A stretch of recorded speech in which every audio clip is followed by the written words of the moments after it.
there's not much that scares me. Why, in all the years I've been on this earth, I have performed such daring feats as drinking milk a day after its expiration date, taking math and physics classes for fun, and I've even gone shopping at Walmart on Black Friday. But all of those pale in comparison with the tale of terror I am about to relay to you tonight.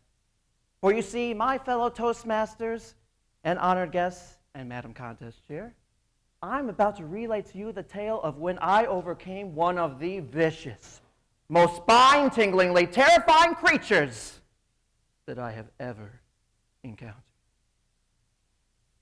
It was a day that began just like any other in a teenage boy's life. Woke up at the crack of noon and walked over to the window well of my basement bedroom to greet the sun's bright, shining ray. But what greeted me instead was something so hideous and so terrifying that its image will be forever burned into my retinas. An American bullfrog.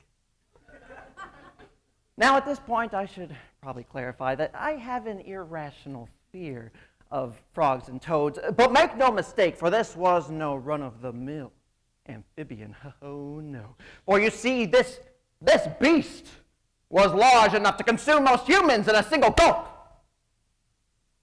And it had these eyes that stared with such intensity and yet such blankness that I questioned whether or not it was even alive. But that theory was quickly proven false when the beast lashed out with a tongue that could outstretch a school bus. And as the beast reeled its tongue back in, it let out a bellow that was so deep and so guttural that it shook my entire bedroom. Ribbit! Well, with that, I ran myself upstairs as fast as my legs could carry me. Dad, there's a giant frog outside of my window. Well, my father passed it off as just a trick of the light. But his jaw hit the floor when he saw that demon spawn perched to strike outside of my bedroom window. And then we began to question what sort of mad scientist experiment or toxic waste dump could have produced this mutant monstrosity. There was one thing that we knew for certain, and that is that we had to do something about it. Well, my father, bless his soul, decided that he would be the person brave and strong enough to capture this fiend so that we could release it into the nearby pond. And while I couldn't bear to watch what I'm sure was a very violent and extremely bloody struggle, in the end, my father managed to produce the frog inside of a coffee. Folgers dark roast, to be exact.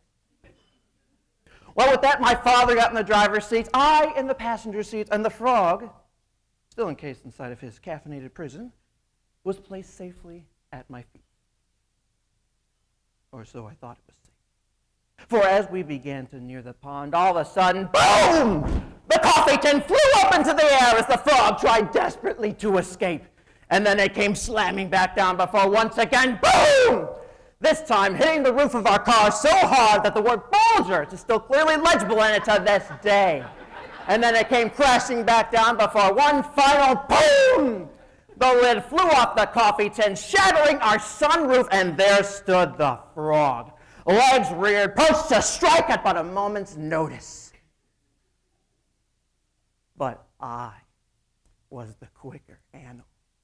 For before that frog even knew what hit him, I scooped up that coffee tin, kicked open the car door, jumped out, and tossed him towards the pond, saying, "Sayonara, son of Satan."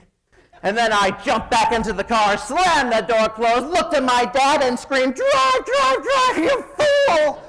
My father kicked it into reverse, threw us back onto the highway, put it in drive, and we sped off back towards the house.